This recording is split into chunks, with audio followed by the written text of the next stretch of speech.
didn't hesitate when her text appeared. "Can we talk later today?" It was an ordinary Friday, and I was driving home, already feeling the weekend settle into my bones. We'd been together almost 2 years. Not flawless, not falling apart either. So I assumed it was something small. Maybe planning a trip. Maybe revisiting that moving in together conversation we'd half-joked about. My mind was leaning forward. Hers, it turned out, was already pulling away. That evening, I went to her apartment. The small one with the soft lighting, too many plants, and that familiar scent I could recognize anywhere. Vanilla candles layered with her perfume. Usually she'd meet me with a smile or a teasing remark. This time, she was sitting on the couch, arms folded, gaze far away.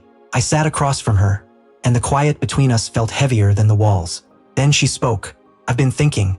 I need some space. Maybe we should just be friends."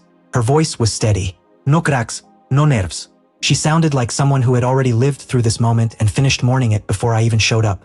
It didn't line up with anything I thought I knew. The photo she'd posted with the caption "My person." The way we'd curled up on that same couch 2 nights earlier.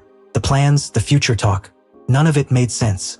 I studied her face, searching for doubt, for hesitation, for some sign of second thoughts.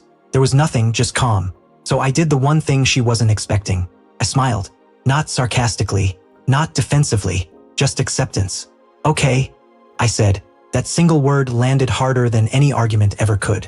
Her expression flickered, just a hairline fracture in her certainty. She seemed to wait for questions, for tears, for bargaining. Anything that would reassure her she still mattered the same way. But I didn't give her the reaction she'd quietly prepared for. I stood up, took one last look around her place and said, "Take care." Then I walked out and didn't turn around. What came next wasn't dramatic or explosive. It was deliberate. I deleted her number, archived the photos, took her out of my playlists, unfollowed her everywhere. No blocking, no announcements, just a clean erasure. Some people call that cold. It isn't. It's self-preservation.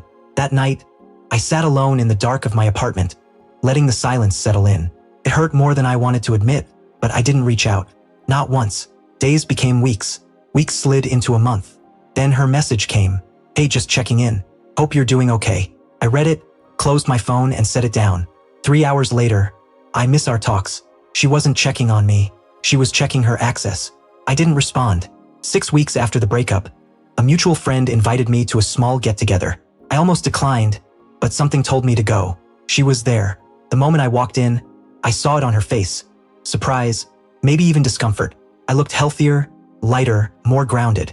I laughed easily. I moved like someone who wasn't waiting for her to come back. She looked like someone standing in front of a door she assumed would always be open. Later, that same friend mentioned, she said she didn't expect you to go completely cold. She thought you'd stay friends. That's when it all made sense. She never intended to lose me entirely. She wanted closeness without commitment, familiarity without responsibility. A backup, a voice to call when loneliness crept in. But I never agreed to be a safety net. She asked for space. I gave her emptiness. She offered friendship.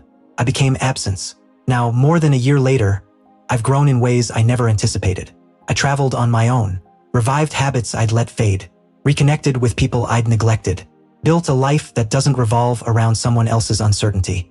I think of her occasionally, not with resentment, not with yearning, but with clarity. She was a lesson I didn't know I needed.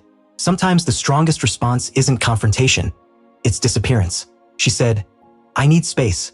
Let's be friends." I said, "All right," and then I walked away, not out of bitterness, but out of respect for myself. And I never looked back.